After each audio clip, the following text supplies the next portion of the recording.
Hello everyone, in this tutorial video we will learn how to create a superfield in CRM.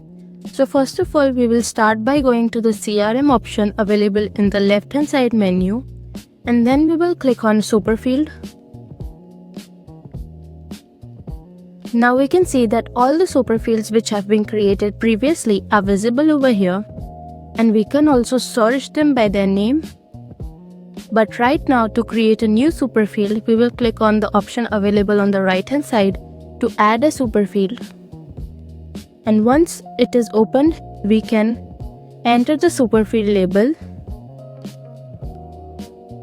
Then we can select the appropriate data type. We can choose from text, multi-line text, drop-down and other available options. We can add a default value over here, and you can also add a head text if you want to add.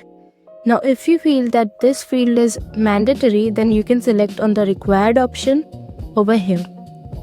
And if you want it to be displayed in the panel, you will select yes. If you want it to be displayed as a label, you will select yes.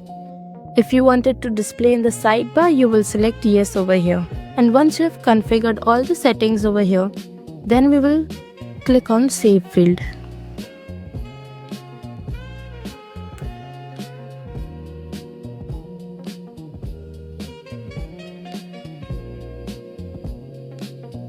And now we can see how easily we have created a superfield in CRM. I hope this video was helpful. Thank you for watching.